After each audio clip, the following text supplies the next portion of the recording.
es cuánto le importas a Dios. Pero a medida que van a ir viendo como el desarrollo de este mensaje, van a ver que quién es Cristo. Entonces hemos estado cantando de gratitud, de que Jesucristo basta. Se ha estado predicando de la gratitud, de que debemos ser agradecidos por lo que hemos recibido de Él.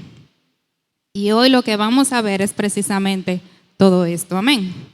Quiero pedirles que me acompañen leyendo en el primer libro de la Biblia, Génesis, capítulo 3, verso 15. Y pondré enemistad entre ti y la mujer, y entre tu simiente y la simiente suya. Esta te herirá en la cabeza y tú la herirás en el calcañar. Antes de nosotros como definir o desarrollar este verso, yo quiero compartir algo que está antes de llegar aquí. Todos nosotros conocemos que Dios creó todas las cosas. Creó los cielos, la tierra. Dios hizo la luz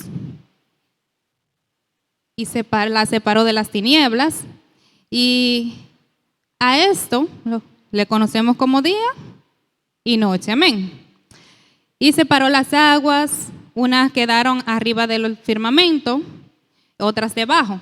Luego dijo Dios que las aguas debajo del cielo se junten y descúbrase lo seco, y llamó Dios a lo seco tierra, y a la reunión de las aguas lo llamó mares. También creó los árboles, el sol, la luna y las estrellas, y creó los animales. Quizá nosotros decimos, pero yo estoy cansado de escuchar esta historia. Desde escuela dominical, el que está desde pequeño aquí, ha escuchado la historia de la creación. Y hoy venimos a hablar de esto, sí. ¿Sabe por qué traemos esto hoy? Porque queremos compartir de la creación de Dios, en especial de la creación del hombre que Dios realizó. Pero como todas estas cosas son parte de la creación, queremos ver lo importante que ha sido la creación del hombre. En Génesis 1:26 dice la palabra: dijo Dios, hagamos al hombre a nuestra imagen, conforme a nuestra semejanza, y señoree en los peces del mar, en las aves de los cielos, en las bestias y en toda la tierra, y en todo animal que se arrastre sobre la tierra. Es interesante que esta porción de la palabra inicia diciendo, hagamos al hombre. ¿Quiénes podían participar en el momento de la creación del hombre? Hagamos al hombre. Aquí estaba la Trinidad, Dios Padre, Hijo y Espíritu Santo. Cuando digo hagamos, era porque Él no estaba solo. Vemos que el Señor creó al hombre y utilizó un método muy diferente al resto de la creación. Porque para el resto de la creación, Él dijo con la palabra que fuera hecho y fue hecho. Pero no fue igual con el hombre. En Génesis 2:7 dice, entonces Jehová Dios formó al hombre del polvo de la tierra y sopló en su nariz aliento de vida. Y fue el hombre un ser viviente. Cuando se habla de formar, se refiere a crear, a hacer algo que antes no existía. Dios, de las partículas de la tierra, tomó, le dio forma y dice que dio aliento de vida, sopló en su nariz. No fuimos creados igual que el resto de la creación. Pero no solo el hecho de que lo formó del polvo y le dio aliento de vida hace una diferencia entre el hombre y el resto de su creación. Porque todo fue hecho de Dios, fue hecho por Dios. Él creó los cielos y la tierra, la luna, las estrellas. Esto significa que no existían, porque lo que ya existe no puede volver a ser creado. En Génesis 1:26 dice, entonces dijo Dios, hagamos al hombre a nuestra imagen, conforme a nuestra semejanza. Y señoree en los peces del mar, en las aves del cielo, en las bestias y en toda la tierra, y todo animal que se arrastra sobre la tierra. Encontramos en este verso que él dice, hagamos. Por lo tanto, estuvo la participación de la Trinidad, como mencionamos anteriormente. Y vemos también que depositaron de él en el hombre. Cuando él dice a nuestra imagen, a nuestra semejanza, no está diciendo a la imagen de un árbol, a la imagen de un animal, no. Nuestra imagen, nuestra semejanza. Lo que significa que él está depositando de él en nosotros.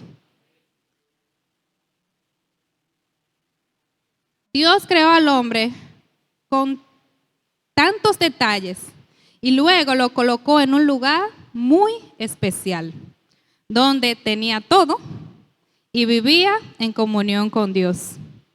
Eso suena, ¿verdad?, como una maravilla. Pero en Génesis 2:8 dice, y Jehová Dios plantó un huerto en el Edén, al oriente, y puso allí al hombre que había formado.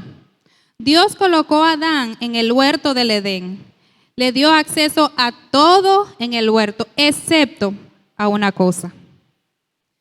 Dios le dijo, de todo árbol del huerto podrás comer, mas del árbol de la ciencia del bien y del mal no comerás, porque el día que de él comieres ciertamente morirás.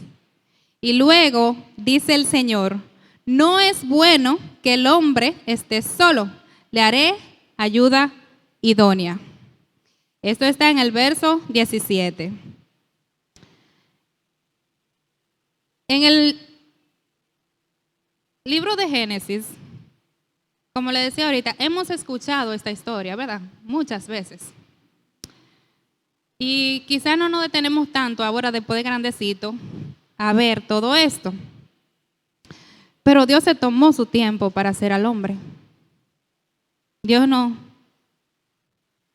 es que el resto de la creación no fuera importante, pero formar,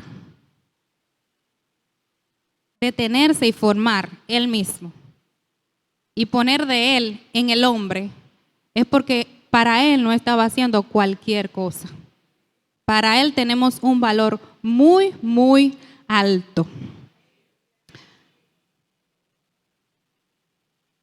Dios hizo a la mujer y dice la palabra de qué forma hizo a la mujer. En Génesis 2, 21, 22 dice, entonces Jehová Dios hizo caer sueño profundo sobre Adán, y mientras éste dormía tomó una de sus costillas, y cerró la carne en su lugar. Y de la costilla que Dios tomó del hombre hizo una mujer y la trajo al hombre. Aquí vemos otra vez. Dios pudo decir que se haga una mujer, pero Dios permitió que el hombre cayera en sueño profundo, extrajo del hombre una costilla y de esa costilla formó a la mujer. Otra vez vemos al Señor tomándose su tiempo para la humanidad, para hacer al hombre y para hacer a la mujer. ¿Qué pasa después? Ya Dios creó todo, creó al hombre, creó a la mujer, lo puso en un lugar, ¿verdad? ¿Qué pasa después?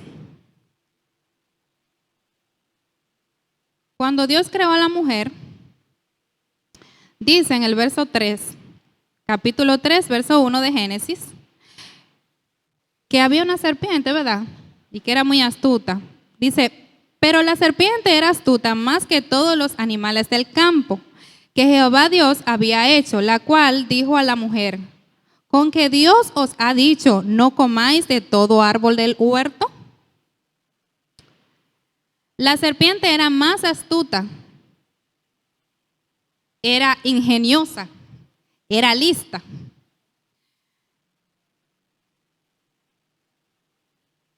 Pero cuando la serpiente le dijo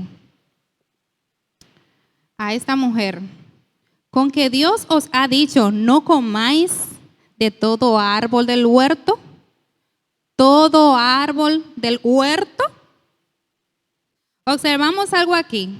La pregunta de la serpiente fue elaborada para llamar la atención de Eva y estaba diseñada para darle a entender a Eva que Dios no era bueno ni justo, ya que puso el límite de que no comiera de ese fruto. Eso era lo que Satanás quería que ella entendiera.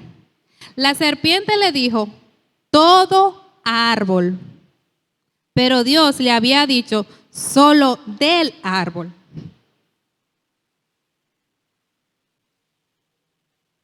De ese árbol ella no podía comer, que dice que es el árbol de la ciencia del bien y del mal.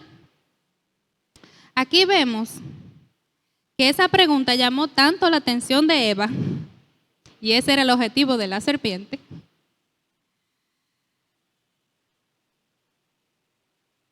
que Satanás logró que ella cambiara su obediencia para seguir lo que la serpiente le estaba diciendo.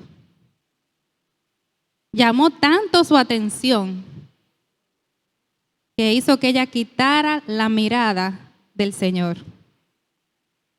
Eva responde a la serpiente y no solo responde, sino que establece una conversación con ella, donde la serpiente le vuelve a hablar en Génesis 3, 4 y 5. Dice, entonces la serpiente le dijo a la mujer, no morirás, sino que sabe Dios que el día que comas de él, refiriéndose al árbol, serán abiertos vuestros oídos y seréis como Dios, sabiendo el bien y el mal.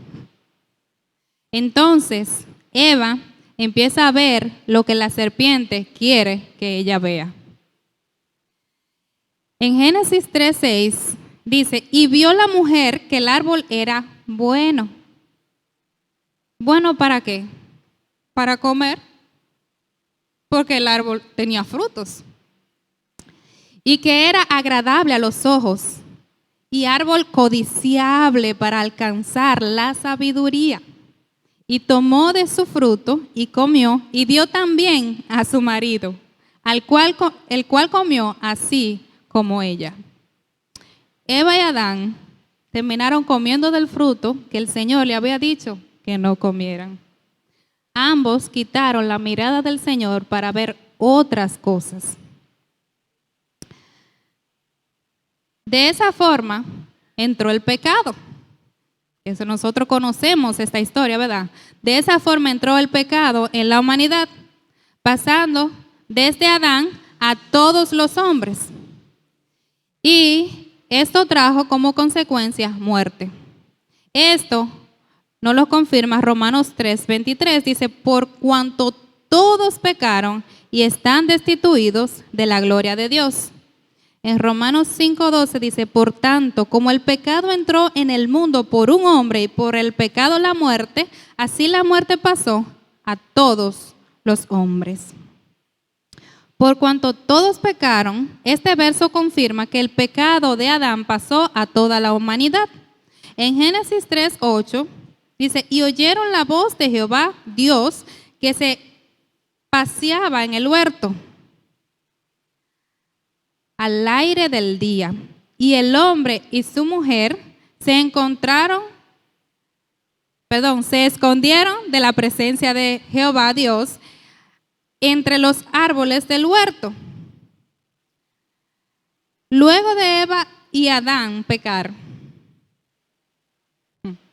ellos se escondieron de Dios, es decir, que la comunión íntima que tenían con Dios fue quebrada. Ya se había roto y eso trajo consecuencias. La mujer fue sentenciada a sufrir en su alumbramiento. Y el deseo de la mujer será para su marido y él se enseñoreará sobre ella. Eso está en Génesis 16. El hombre también tuvo su consecuencia. Dice que es condenado a trabajar arduamente para ganarse el sudor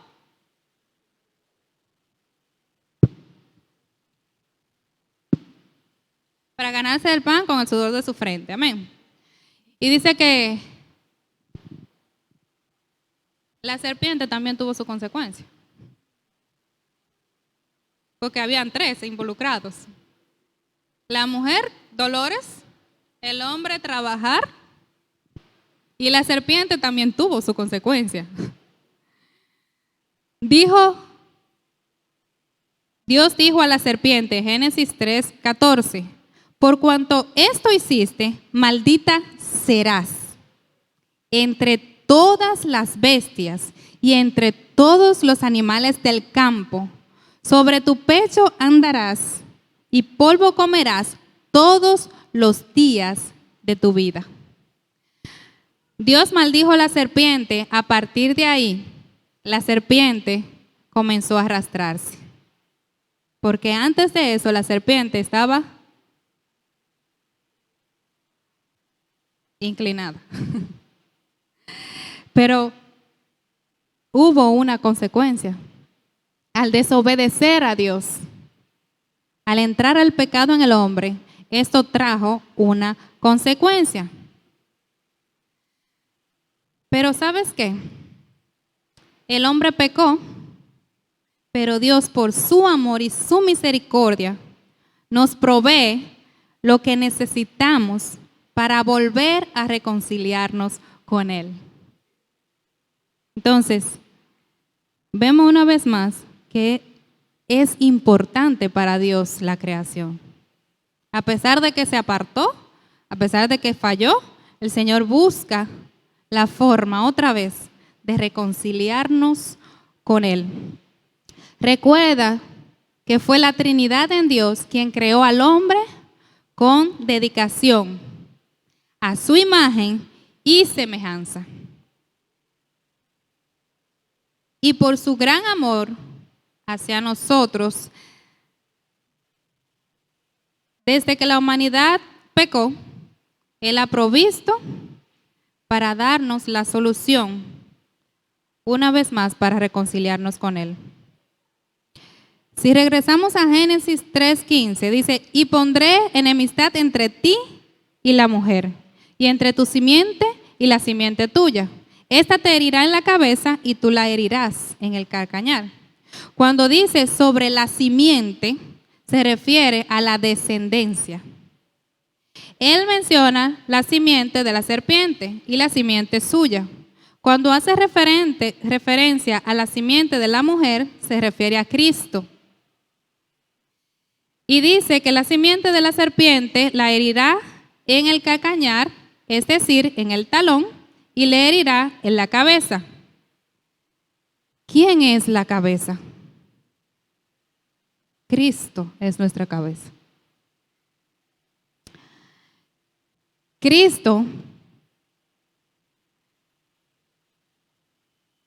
se ha dado todo por nosotros. Aquí encontramos una referencia de la llegada del Redentor y reconciliación entre Dios y nosotros. En el mismo Génesis podemos encontrar referencia de la venida de Cristo. En Isaías, estamos hablando del Antiguo Testamento, ¿verdad? Son libros que estaban antes de la venida de Cristo en cuerpo mortal a la tierra, ¿verdad? En Génesis hace una referencia, pero también en Isaías 53 dice, ¿quién ha creído a nuestro anuncio y sobre quién se ha manifestado el brazo de Jehová? Subirá cual renuevo delante de él, y como raíz de tierra seca, no hay parecer en él, ni hermosura. Le veremos, mas sin atractivo, para que le deseemos. Despreciado y desechado entre los hombres, varón de dolores, experimentado en quebranto, y como que escondimos de él el rostro, fue menospreciado y no lo estimamos. El 4 dice, ciertamente llevó él nuestras enfermedades y sufrió nuestros dolores, y nosotros le tuvimos por azotado, por herido de Dios y abatido. Mas él herido fue por nuestras rebeliones, molido por nuestros pecados. El castigo de nuestra paz fue sobre él, y por sus llagas fuimos nosotros curados.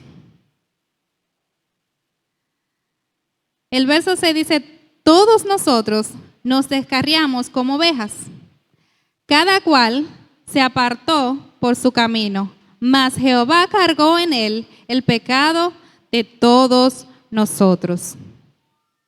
Aleluya.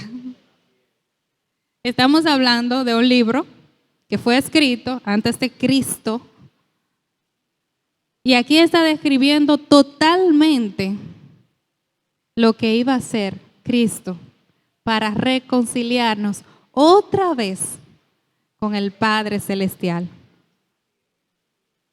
Con los mismos detalles que Dios tuvo para el hombre, esos mismos detalles lo podemos ver en la muerte de Cristo para pagar por nosotros.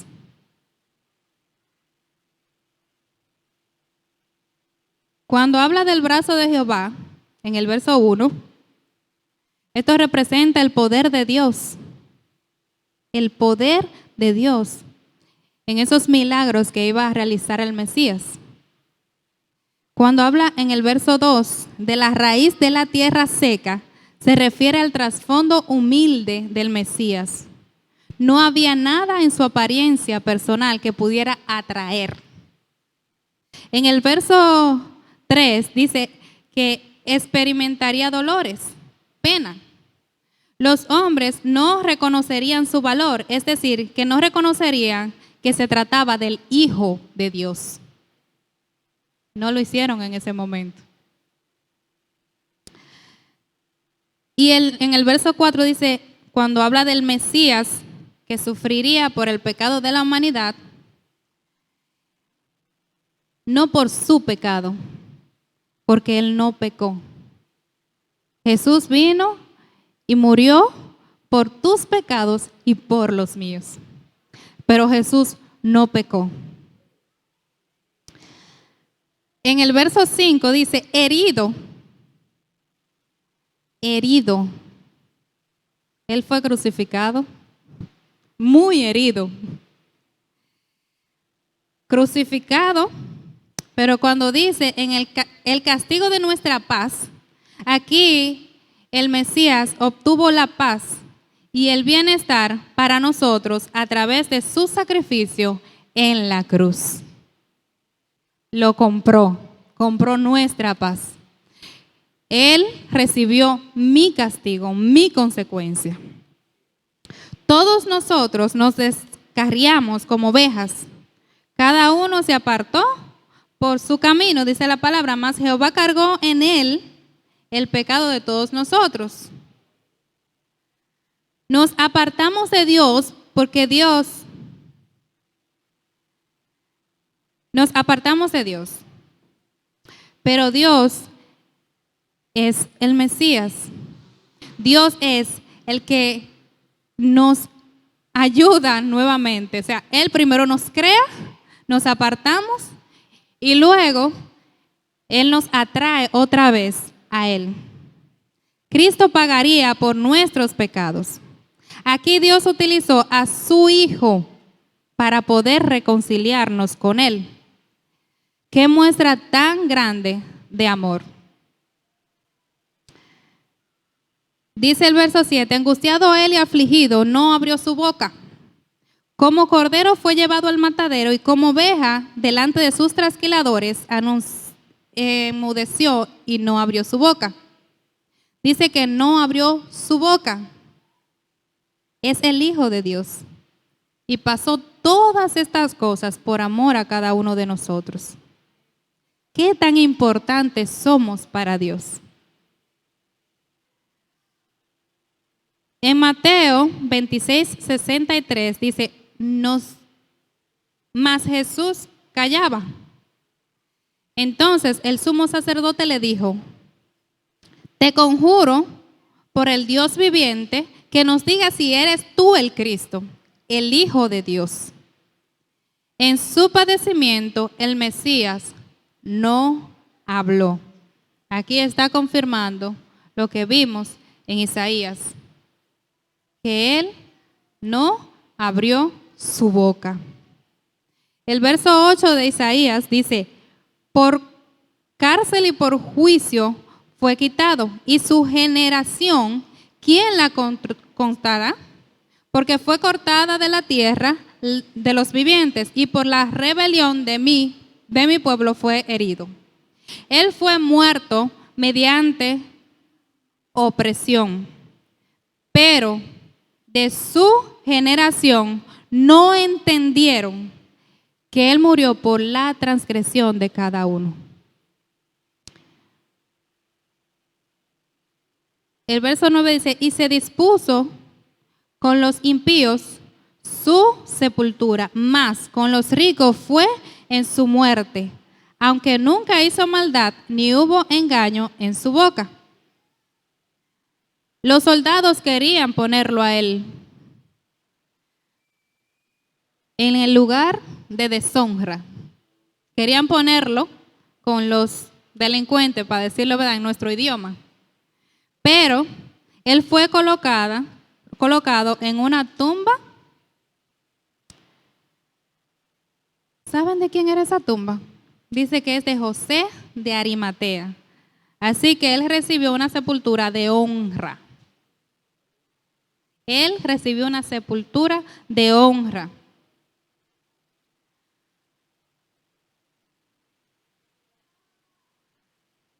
El verso 10 dice, con todo eso Jehová quiso quebrantarlo, sujetándole a padecimiento. Cuando haya puesto su vida en expiación por el pecado, verá linaje, vivirá por largos días y la voluntad de Jehová será en su mano prosperada.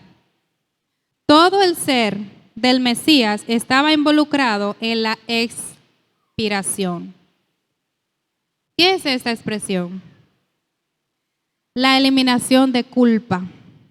Es decir, que yo soy culpable de culpa por el pecado, pero yo quedo libre de toda condenación porque el Mesías es quien pagó el precio por mí. Cristo pagó el precio por mí con un solo propósito, reconciliarnos nueva vez con el Padre. Todos hemos escuchado sobre la crucifixión de Cristo, que fue entregado por Judas, juzgado por Poncio Pilato, que cargó con un pesado madero, que fue coronado con una corona de espina, que recibió 39 latigazos en su espalda y que fue colgado en un madero con clavos atravesando sus manos y sus pies, que tomó vinagre cuando tenía sed y que clavaron una lanza en su costado. Conocemos esta historia, ¿verdad? Cristo murió por nosotros y cada gota de su sangre tuvo un valor, un tremendo significado. En Lucas 22, 44 al 46, cuando llegó a aquel lugar, dice la palabra, le dijo, orad, que no entréis en tentación. Él estaba hablando con quienes ahí, con sus discípulos. Y él se apartó de ellos a distancia, como de un tiro de piedra, y puesto de rodillas, oró, diciendo, Padre, si quieres, pasa de mí esta copa, pero no se haga mi voluntad, sino la tuya. Y se le apareció un ángel del cielo para fortalecerle, y estando en agonía, oraba más intensamente. Y era su sudor como gotas, como grandes gotas de sangre que caía hasta la tierra. La sangre del rostro de Jesús fue derramada por nuestras rebeliones. Pero Jesús también derramó sangre a través de esa corona de espinas que fue colocada en su cabeza. Cuando el hombre cayó en pecado, Dios maldijo la tierra por causa. Dios maldijo la tierra por su causa, o sea, por el pecado. En Génesis 3:17 dice, el hombre dijo, por cuanto obedeciste la voz de la mujer y comiste del árbol que te mandé, diciendo, no comerás, maldita será la tierra por tu causa. En Génesis 3:18 dice, espinos y cardos te producirá y comerás plantas del campo. ¿De qué era la corona que fue colocada en la cabeza de Jesús? Acabamos de leer aquí, dice, espino y cardo te producirá y comerás plantas del campo. Espinos, de lo mismo que fue colocada la corona en la cabeza de Jesús. La corona era de espinas y las espinas eran un símbolo de la maldición por causa del pecado. En Mateo 27:29 dice, y pusieron sobre su cabeza una corona tejida de espinas y una caña en su mano derecha.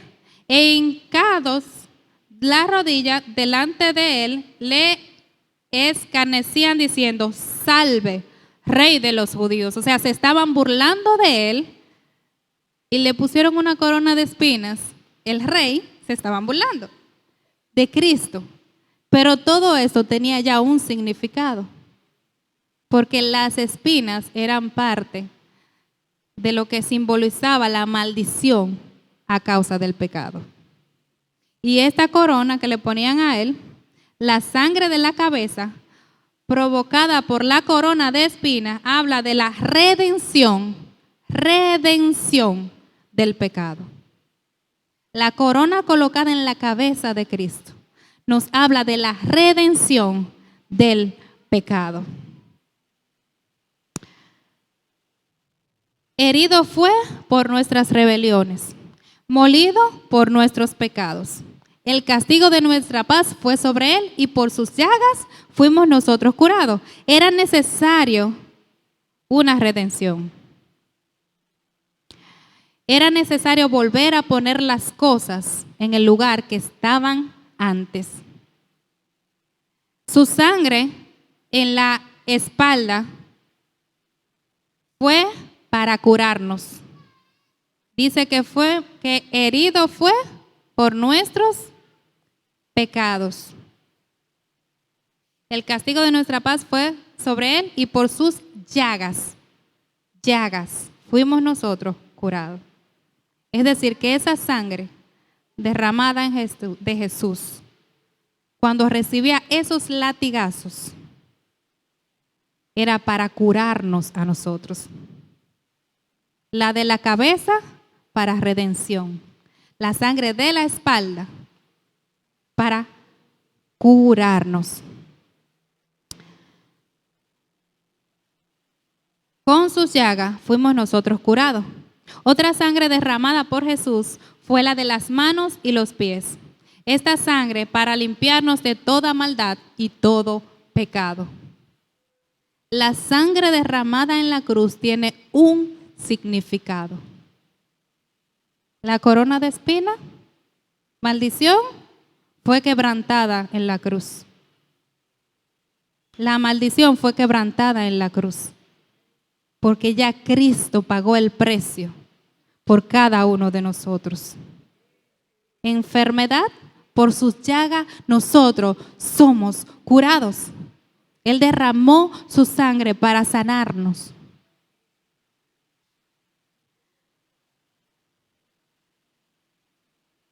En Romanos 8:1, y ahora pues, ninguna condenación hay para los que están en Cristo Jesús. Los que no andaban conforme a la carne, sino conforme al Espíritu. Porque la ley del Espíritu de vida en Cristo Jesús me ha librado de la ley del pecado y de la muerte.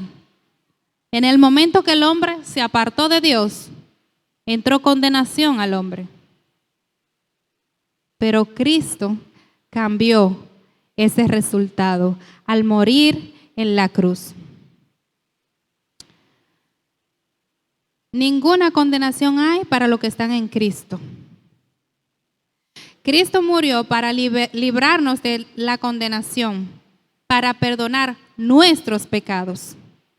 Efesios 2:13 dice, pero ahora en Cristo Jesús, vosotros que en otros tiempos estabais lejos, habéis sido hechos cercanos. ¿Por qué? Por la sangre de Cristo. Estábamos lejos, estábamos apartados. En Cristo encontramos la reconciliación. Y dice la palabra, por gracia sois salvos, por medio de la fe. ¿Pero cuál fe? La fe en Jesucristo.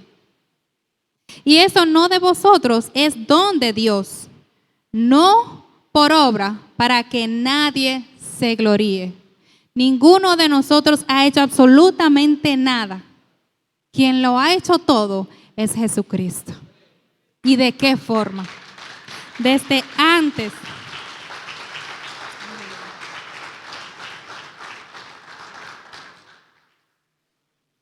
Desde antes de la fundación del mundo, Dios nos había pensado. Ya Él había pensado en ti. Él había pensado en mí. Leímos ahorita en Romanos 5:12 que el pecado de Adán pasó a todos. Por el pecado la muerte, por cuanto todos pecaron. Entonces, el resultado de la humanidad era muerte. Pero este resultado lo cambió Cristo. Isaías 53:11 dice, verá el fruto de la aflicción de su alma y quedará satisfecho. Por su conocimiento justificará mi siervo justo a muchos y llevará la iniquidad de ellos. Hemos sido justificados por Cristo. Hemos sido justificados por Cristo.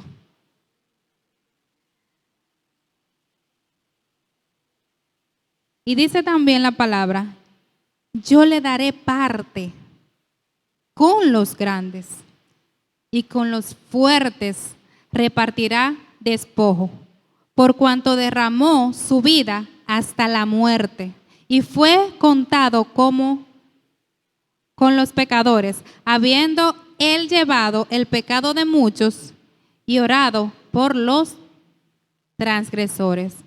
Jesús cargó con nuestro pecado por gracia, por gracia, por gracia.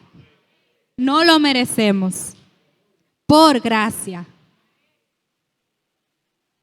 Porque por gracia sois salvos, por medio de la fe en Jesucristo.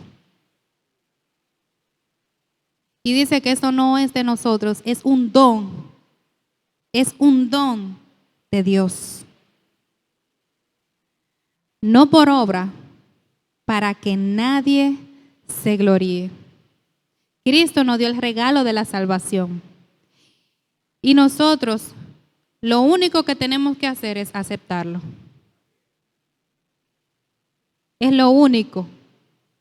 Aceptar ese maravilloso regalo de la salvación. Para reconciliarnos con Dios debemos tener a Cristo, que es quien nos reconcilia con Él. Así que hoy es un buen momento para tomar en cuenta cada gota de sangre que ha sido derramada por cada uno de nosotros. Él murió, Él pagó un precio muy alto, pero murió porque nos ama a cada uno de nosotros. Qué importante somos para Dios. Qué importante somos para Dios.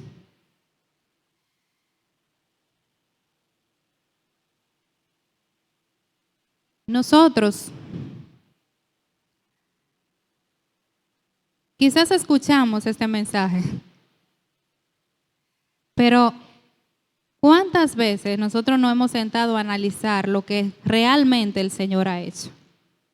Yo no sé ustedes, pero yo suelo quemarme mucho en la cocina, cortarme con los cuchillos cuando estoy cocinando.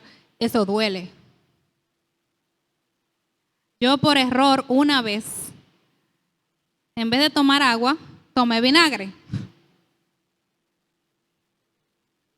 Y eso es terrible. Yo no sé si ustedes han tenido la oportunidad, y más con sed.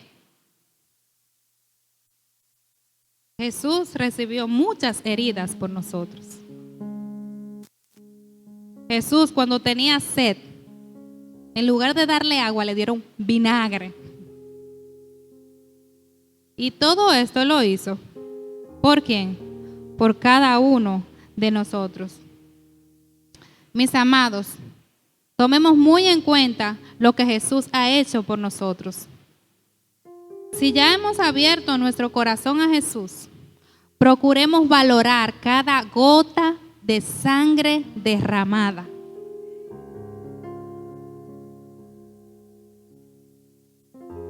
Procuremos reflejar a Cristo como portadores de su gracia que somos. Porque en el momento en que le damos entrada a Cristo a nuestras vidas, esa gracia es vertida en nosotros. Esa gracia es depositada en nosotros. Procuremos que a nuestro alrededor se respire la presencia de Cristo y que podamos ser testimonio para otros. Si soy hijo, debo ser obediente. Si soy hijo, debo honrar. ¿Por qué le digo esto? La palabra de Dios dice: hijos, obedeced en el Señor a vuestros padres. Nos manda a honrar a nuestros padres. Si somos hijos de Dios, ¿qué debemos hacer? Obedecer y honrar a nuestro Dios. Dice la palabra también: honrar a mis padres. Pero dice también a los padres que no desesperemos a nuestros hijos. Aquí la palabra le habla a los hijos, a los padres, a todos. Dice: si soy hijo, debo ser obediente y honrar a mi padre. Si soy padre, no debo desesperar a mis hijos. Si soy esposa, debo respetar a mi esposo. Y el esposo debe amar a su esposa. Nuestro Dios es un Dios de familia. Y por eso en su palabra encontramos consejos de cómo debemos ser como familia. Y qué mejor testimonio que este para aquellos que no conocen a Cristo. ¿De qué manera yo puedo reflejar a Cristo? No es que esté mal, pero no es coger un megáfono y salir a la esquina a predicar el evangelio. Debemos predicar el evangelio, claro que sí. Pero ¿cómo va a llegar ese mensaje si quien está con el megáfono hablando de la palabra desobedece a sus padres? Si quien está con el megáfono hablando de la palabra no respeta en su casa. Si el padre tiene a sus hijos desesperados que quieren salir corriendo, que no quieren ir a la iglesia. Si el esposo no cuida a su esposa. Si la mujer no respeta a su esposo, que sale por ahí a hablar mal de su esposo. Todo esto que vimos aquí es para que podamos entender la importancia del hombre para Dios. Pero nosotros, ¿qué tan importante es Dios para nosotros? Y la única manera de nosotros, en gratitud, reflejar a Cristo es obedeciendo su palabra.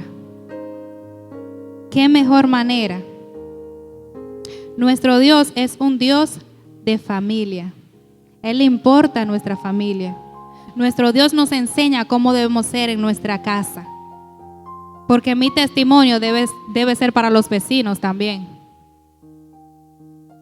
Si mi testimonio dice otra cosa que no es lo que yo proclamo de la palabra de Dios, ¿cómo van a llegar a Cristo? Entonces, somos muy importantes para Dios. Dios ha hecho tantas cosas por nosotros. ¿Cómo no ser agradecidos? ¿Qué es lo que hemos estado viendo en estas últimas semanas? Agradecer al Señor. Agradecer al Señor por lo que Él ha hecho en obediencia y en amor. Viendo todo esto, podemos entender cuán grande es el amor de Dios para nosotros y qué tan importante somos para Dios.